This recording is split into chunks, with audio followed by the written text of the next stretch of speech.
The Broken Blueprint, Part 2: How the End Came. The story of how Madison destroyed itself. It would almost be well if we could stop here, but there is more history to Madison, important lessons that we need to learn so that we may not repeat their mistakes. From Berrien Springs, some of us, as you know, went down to Madison, Tennessee by the counsel and advice of Ellen G. White, and there we planned a school which would never give degrees or cater to worldly courses of study. Percy T. McGann, letter to Warren Howell, January 13, 1926. Unfortunately, over the years, Madison diverged from the blueprint in two ways, both of which combined to destroy this large, successful independent ministry.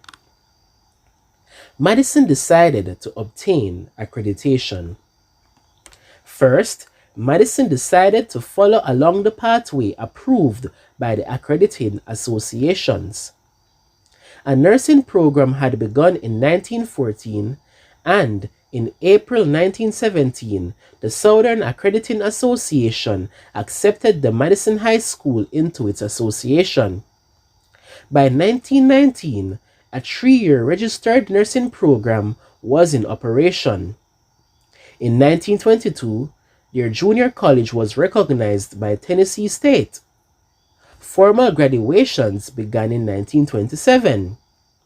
That year, the high school was accepted into the Southern Association of Colleges and Secondary Schools. In 1928, Madison was accredited by SACS, that is, the Southern Association of Colleges and Secondary Schools, as a junior college. In 1930, Sutherland set in motion plans to make Madison a senior college, and in November 1933, it was accepted as a 4-year college by the Tennessee College Association.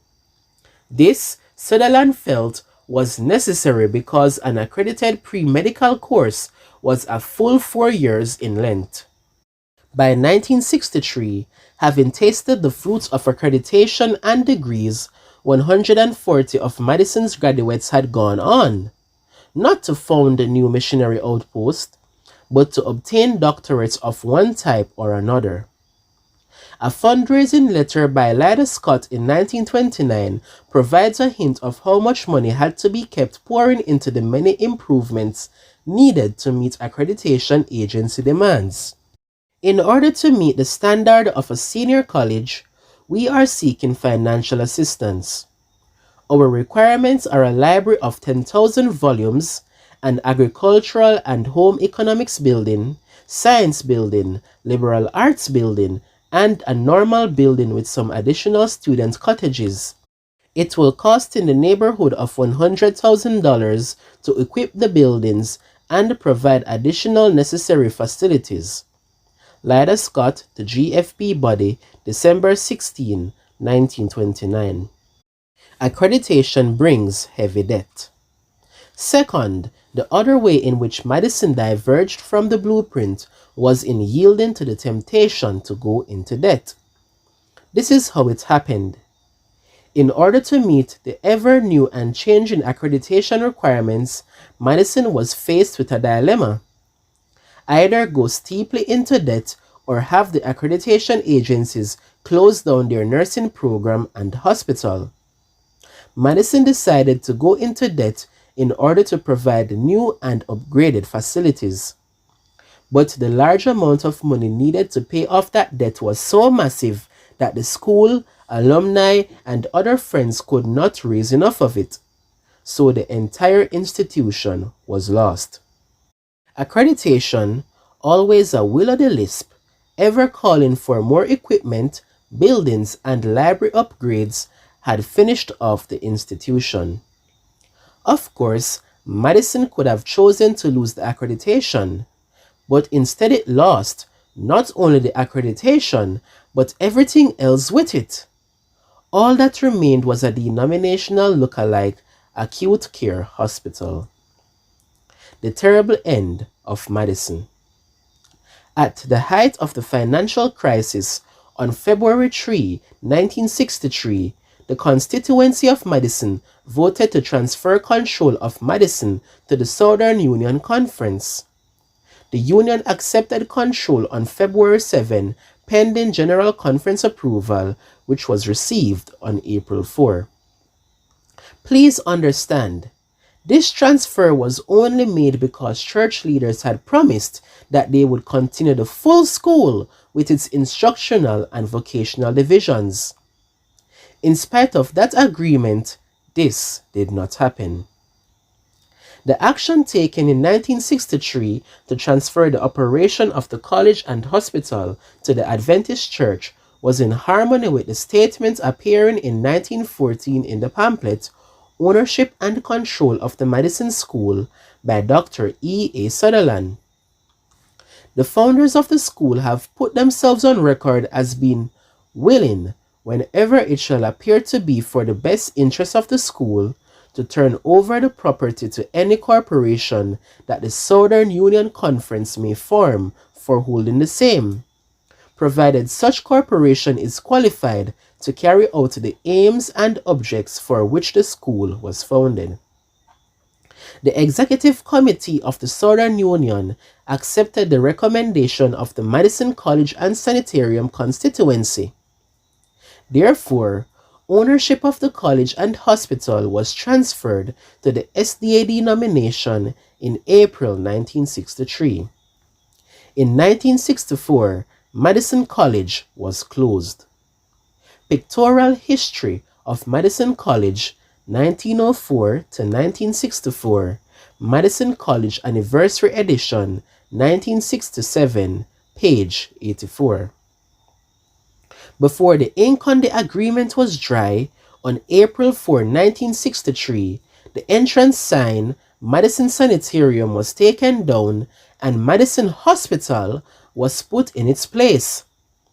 Rather quickly, it was changed into an acute care facility, like the hospitals in town, St. Thomas Baptist, Vanderbilt, and the others. On November 6, the state of Tennessee announced that it had withdrawn approval for the college's nursing education program until further requirements and higher standards had been approved by the Accrediting Association. Although our other denominational schools were happily chained to the ever-demanding accreditation bandwagon, it was thought that funds were not available to do this at Madison, now a church-controlled institution. Of course, that meant that, although the school would lose its nursing accreditation, it could still continue on doing what Ellen White said it should do, be a vocational training school for missionary workers. Not so. The new owners saw no value in such activities, even though the school acreage and industries could essentially meet its own expenses. On February 6, 1964, the board voted not only to close down the nursing school, but the entire college as well. Yet only the nursing program had lost its accreditation. The pre-medical accreditation had been lost earlier, and Madison did not close down when that happened. The work God gave Madison to do was far broader than meeting accreditation requirements. In fact, the divinely given blueprint forbade any conformity to worldly standards. Having earlier been assured that under church control everything would continue on as before, and astounded at what was about to happen, the students and alumni did what they could to save the situation. But the institution was no longer theirs to save. It now belonged to someone else, someone Ellen White never wanted it to belong to, and all efforts failed. It is true that an accredited nursing program could not continue, but the rest of the college could have remained open. The immense acreage, filled with cottages, gardens, orchards and agriculture, buildings and repair equipment, all of it could have continued. Continued doing what? Providing the kind of blueprint education that Ellen White and the Rainbow Seven had started 60 years earlier. That could easily have been done by deeding the entire property, less the sanitarium which the Southern Union wanted, to the alumni. But instead, the new owners shut down everything except the academy and the sanitarium. Madison College was officially closed as of September 1, 1964, 1 year after having been given to the Union and 60 years after the school opened in 1904. With Madison College closed and Madison Sanitarium now a Southern Union acute care hospital, most of the acreage and all of the vocational industries equipment worth millions of dollars was sold off. Madison Foods was turned over to the Southern Union Association in 1964 and then sold to Nutritional International Corporation, Worthington Foods. In 1972, the Madison Food Factory was closed down entirely and the factory equipment was moved to Worthington, Ohio. Madison Academy continues to operate under the Kentucky-Tennessee Conference. In 1976, control of Madison Hospital was handed over to Adventist Health System / Sunbelt. In 1976, it was decided by the governing board to ask AHS / Sunbelt to assume operation of the hospital and to provide new vision and leadership. Pictorial History of Madison College, 1904 to 1964, page 82. But that is not the end of the sorrowful story. Confederating with the Baptists.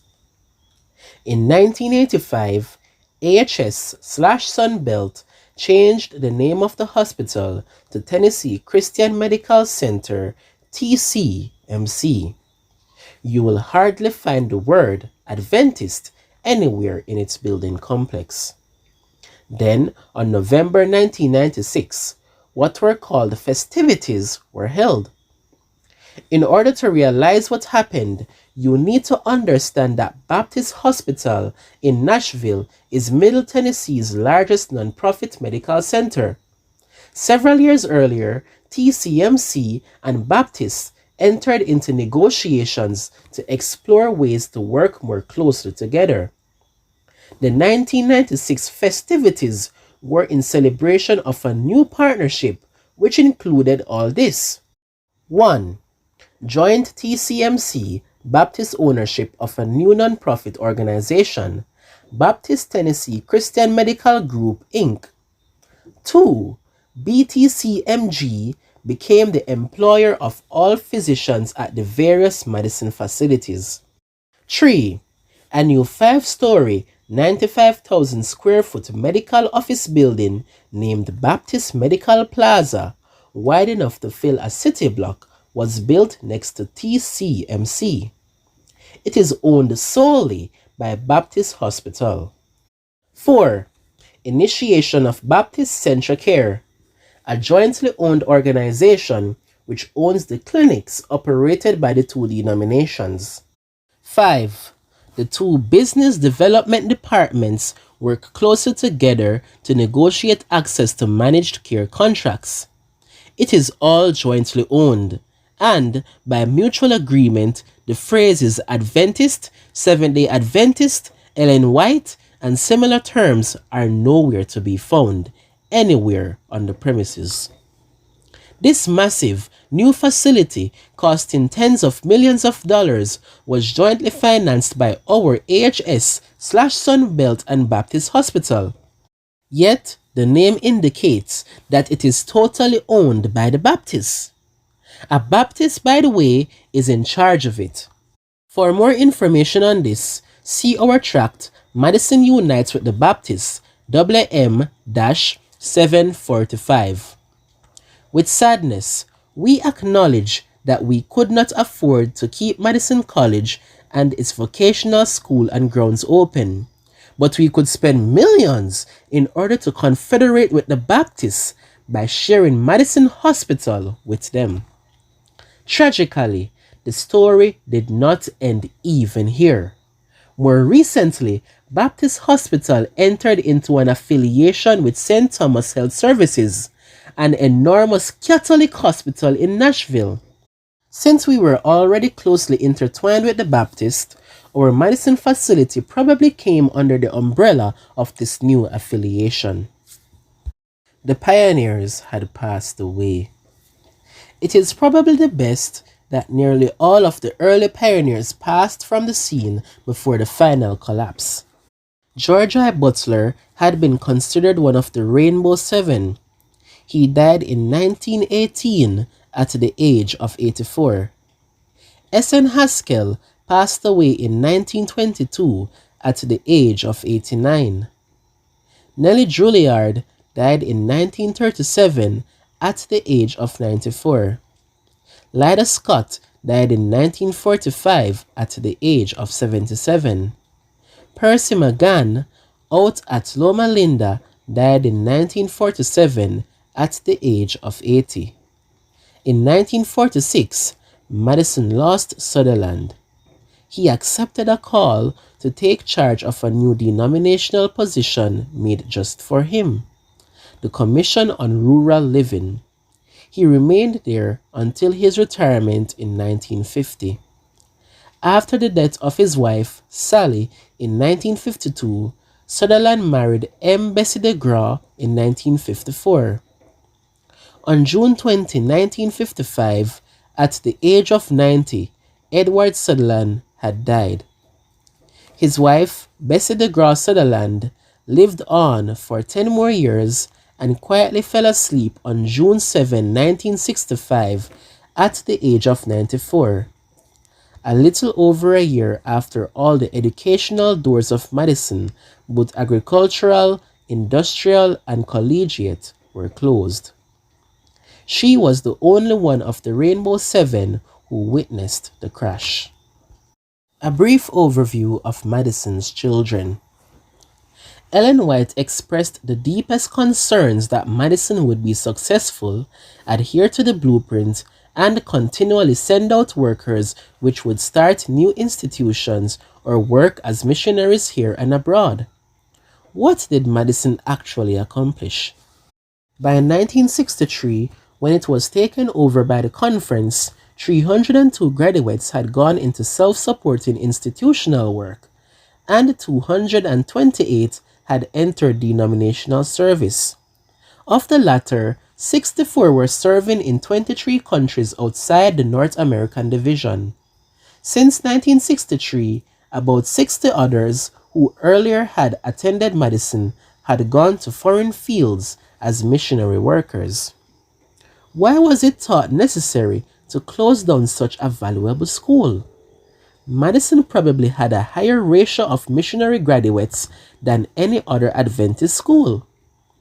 At one time, as many as 50 outpost schools and centers functioned in 7 of the southern states, all of them offspring of Madison, started by its graduates. Some grew rather large and others did not, yet all fulfilled their purpose. Dr. Sutherland contemplated these units with a great deal of satisfaction. As a parent rejoices in the accomplishments of his children, so Madison College feels a pardonable pride in the good work done by the small institutions. Ira Gish and Harry Christman, Madison, God's Beautiful Farm, page 142.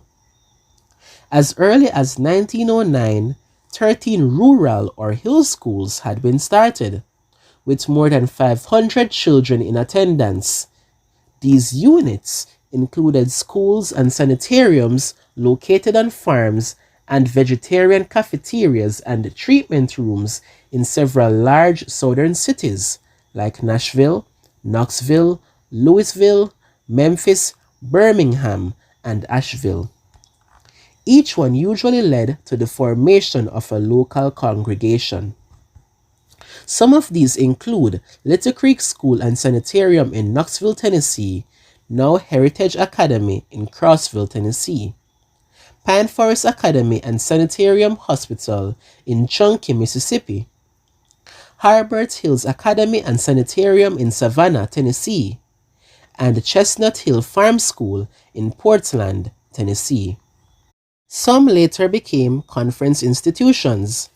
These included Fletcher Academy and Hospital in Fletcher, North Carolina, Highland Academy, originally Fountainhead Academy in Portland, Tennessee, Mount Pisgah Academy, originally Pisgah School and Sanitarium in Candler, North Carolina, Georgia Cumberland Academy, originally Hurlbut Farm School and Scott Sanitarium in Calhoun, Georgia. A separate institution modeled on the Madison Plan is Wildwood Sanitarium and Institute in Wildwood, Georgia. Other units of the Wildwood type include Stone Cave Institute in Dawes, Tennessee, Eden Valley Institute in Loveland, Colorado, and Castle Valley Institute in Moab, Utah. How Madison injured its offspring. Unfortunately, in its later years, instead of sending more workers out into the field to start units, Madison absorbed the best workers from the units to help it maintain its professional status with the accreditation agencies. A number of unit leaders, including Elder W.D. Frazee, W.E. Straw, and A.W. Spalding, deplored what was happening. This problem continued for many years before Madison's demise. Jerry Moon, an Andrews University church historian, interviewed Ralph Martin, a Madison alumnus and founder of Oak Haven Institute, before his death. I had a fairly detailed visit with Ralph Martin at Oak Haven here in Michigan. He explained to me the impact the 4-year degree program required by the AMA for all pre-medical schools, of which Madison was one, had on the Madison units, drawing in leading educators from the units to the mother school, and keeping the students who had come up through the units, keeping them so long, so many years at Madison that they lost their vision of going back to the units to evangelize their own people, and instead developing a new ambition for college degrees and graduate work, etc. So both faculty and potential future faculty were drawn out of the units. As the units declined, the source of Madison's enrollment dried up, and as enrollments declined, the whole system spiraled in decline. Jerry Moon, letter dated August 5, 1992. Commenting on this problem, James Lee, an expert in the field of blueprint education, wrote this: based upon the witness of Madison's alumni, it has been suggested that the financial and academic effort by Madison to offer degrees and an accredited pre-medical course became so self-consuming that it led step by step in a downward spiral in which Madison swallowed its own offspring. And then the conference in 1964 did to Madison as it had been doing to its children. The conference swallowed Madison. James Lee, Barriers Hindering Adventism's Mystic Stone, page 111. Rather consistently, all the problems pointed to one primary error: the craze for accreditation and degrees. Instead of turning out self-sacrificing workers, the graduates decided to become professionals. J.H. Kellogg earlier said that the degree system professionalizes and kills the medical missionary work. 1901 General Conference Bulletin, pages 71 to 73. Sutherland recognized the danger. Did Sutherland realize that he was diverging from the blueprint by permitting Madison to mirror worldly educational standards instead of God's standards? In 1929, when Sutherland and his associates at Madison were planning to add a liberal arts curriculum, he explained his thinking in a sermon with the revealing title, "Fear Not to Go Down into Egypt." He considered it safe to enter into business agreements with the worldlings in charge of the accrediting associations. In a 1931 Madison Survey article, "Why Should Madison Become a Senior College?" he defended the idea by referring to the Old Testament story of Jeremiah wearing a wooden yoke, which, if Judah resisted, would result in an iron yoke. Jeremiah 28 verse 13. In other words, by the 1930s, Sutherland was thinking that if we did not join with the world, we would soon be in still worse circumstances. He had concluded that affiliating with the world was what we needed to do in these last days in order to carry on our work effectively.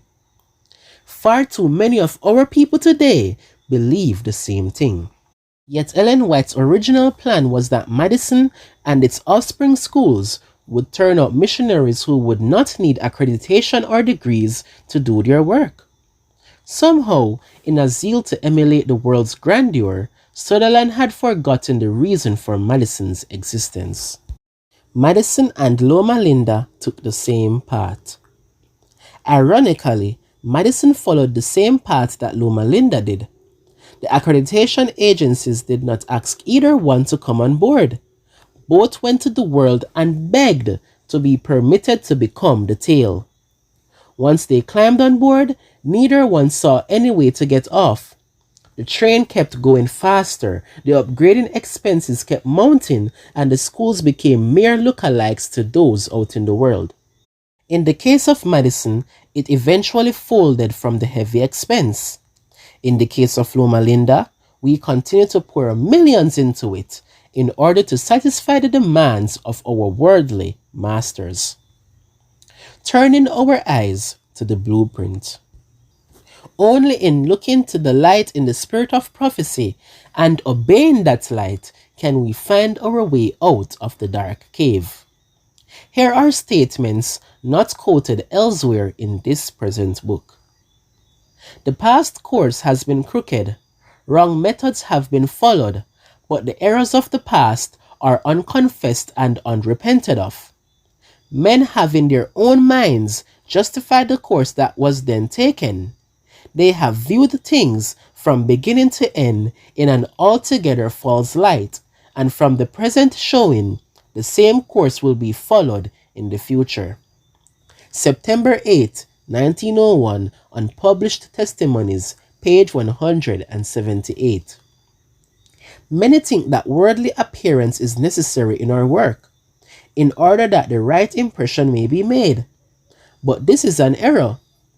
There should be no striving for recognition from the world in order to gain character and influence for the truth. Ellen G. White, July 23, 1901, Fourth Review, pages 319 to 320. All this higher education that is being planned will be extinguished, for it is spurious. The more simple the education of our workers, the less connection they have with the men whom God is not leading, the more will be accomplished.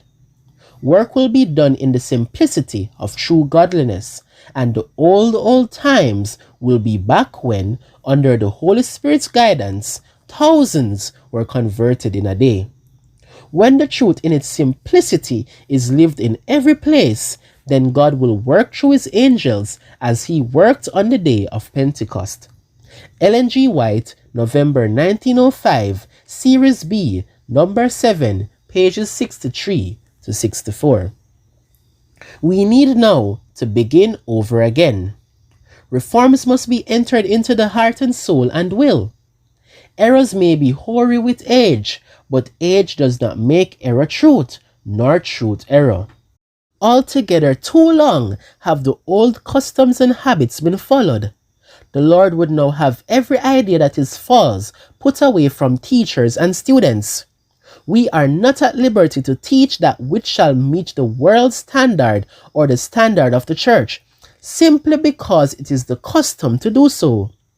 The lessons which Christ taught are to be the standard.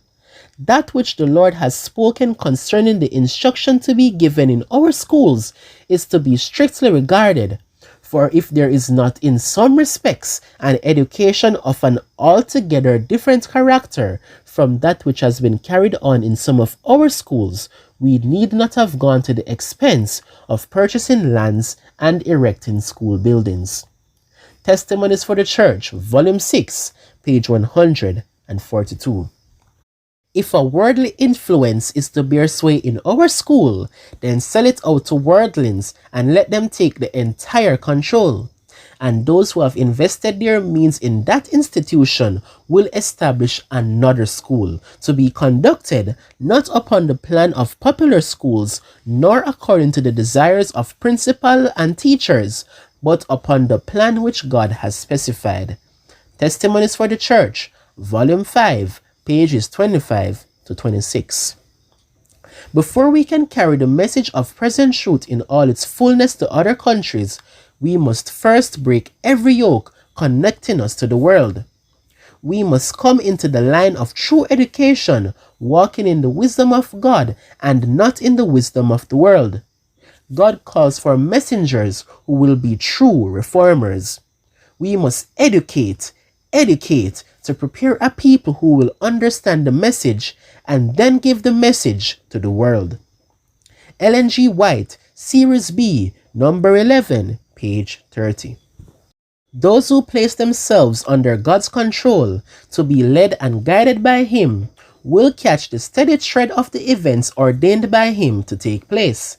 Inspired with the Spirit of Him who gave His life for the life of the world, they will no longer stand still in impotency, pointing to what they cannot do. Putting on the armor of heaven, they will go forth to the warfare, willing to do and dare for God, knowing that His omnipotence will supply their need. Testimonies for the Church, Volume 7, page 14. Though, in many respects, our institutions of learning have swung into worldly conformity, though step by step they have advanced towards the world, they are prisoners of hope. Fate has not so woven its meshes about their workings that they need to remain helpless and in uncertainty. If they will listen to His voice and follow in His ways, God will correct and enlighten them and bring them back to their upright position of distinction from the world.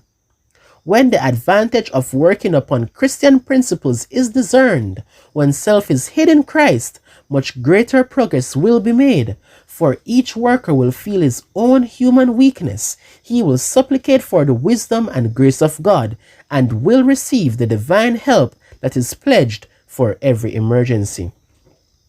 Opposing circumstances should create a firm determination to overcome them. One barrier broken down will give greater ability and courage to go forward. Press in the right direction and make a change solidly, intelligently. Then circumstances will be your helpers and not your hindrances.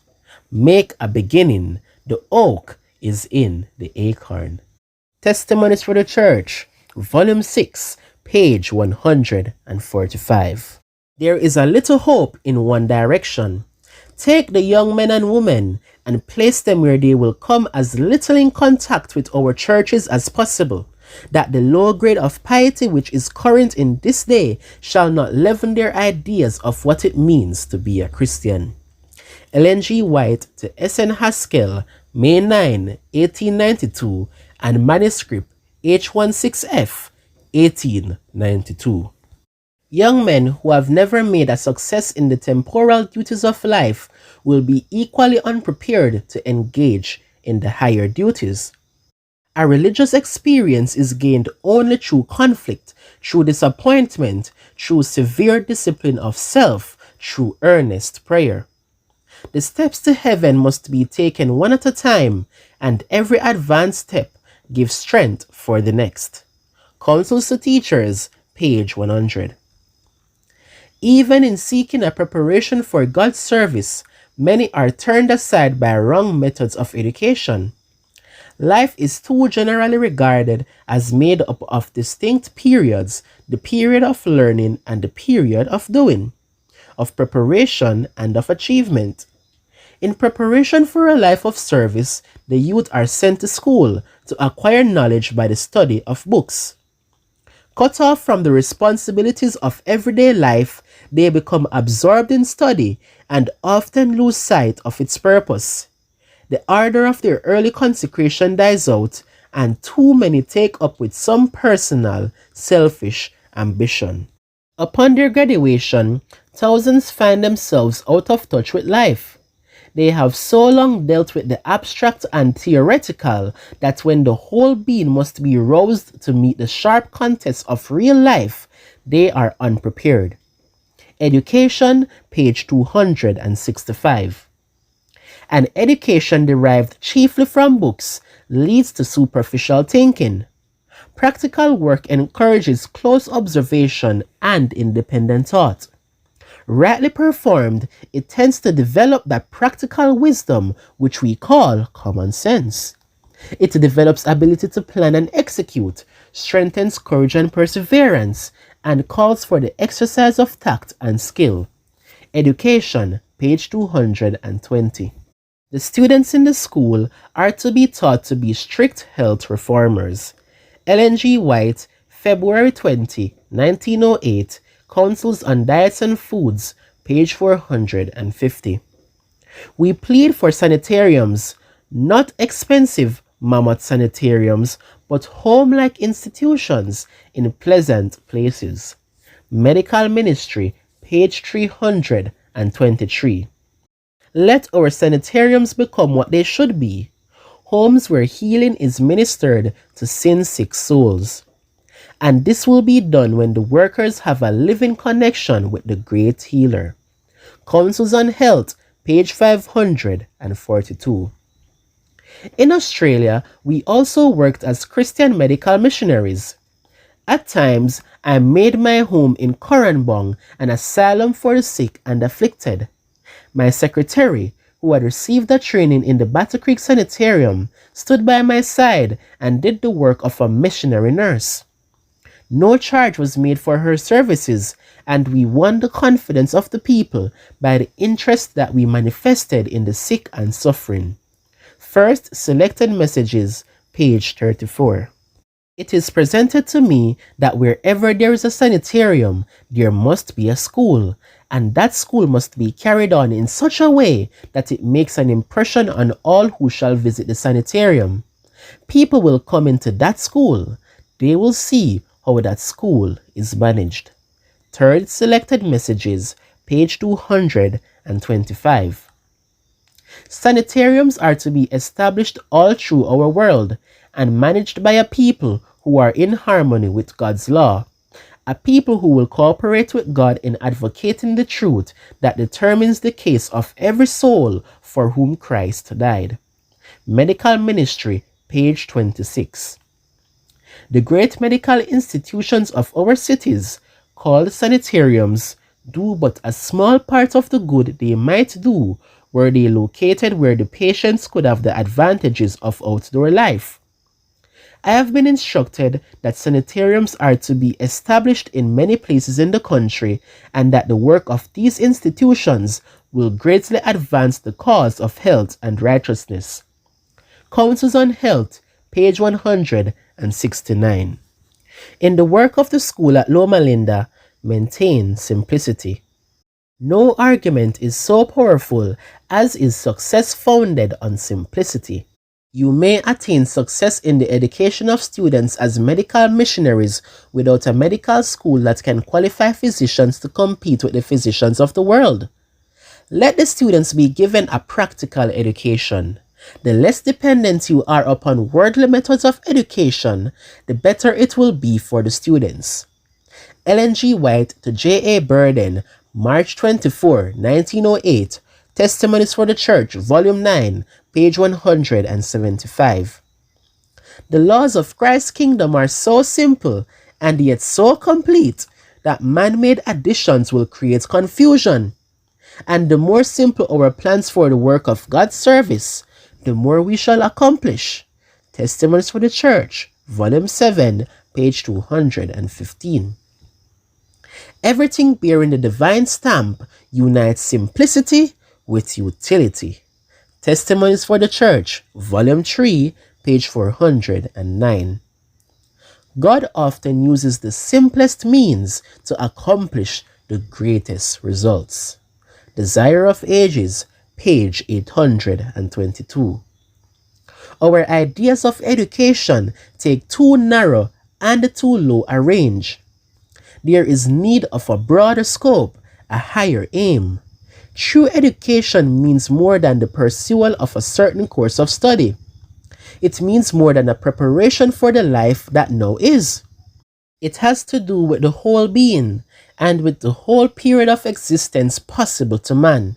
It is the harmonious development of the physical, the mental, and the spiritual powers. It prepares a student for the joy of service in this world and for the higher joy of wider service in the world to come. Education, page 13. Higher than the highest human thought can reach is God's ideal for his children. Godliness, Godlikeness is the goal to be reached. Education, page 18.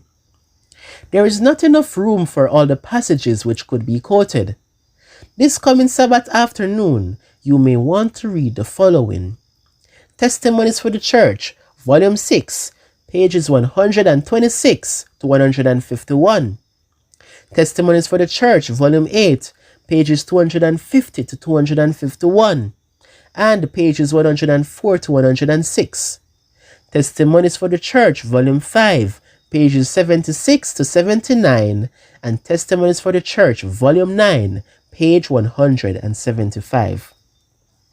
In our book, the Medical Missionary Manual, will be found many more statements, all of them classified under their respective headings.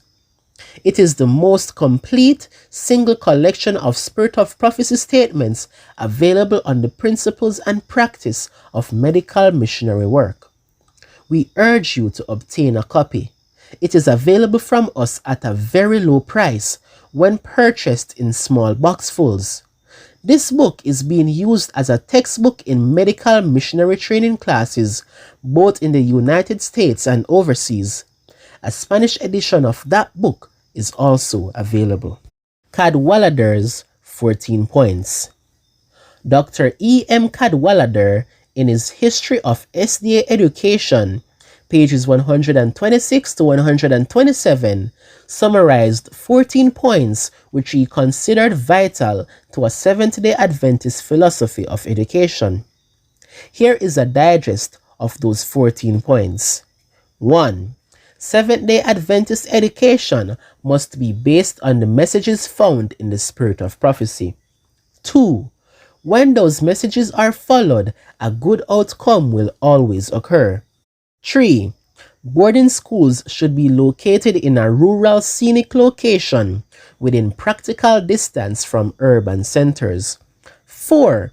Intellectual studies should be combined with work experiences. Only then can the students be properly trained for life and church work. 5. Industries should be established to furnish work for the students and supplement the school's operating income. 6. Those in charge should build in faith, planning for the future and reasonable permanency. 7. Students should understand the difference between our schools and others, either public or private. They should be made acquainted with the educational principles in the Spirit of Prophecy. 8. Students should be taught those counsels, especially as they apply to young people. 9. Our educators should carefully study the Spirit of Prophecy and teach it through chapel talks and sermons. 10.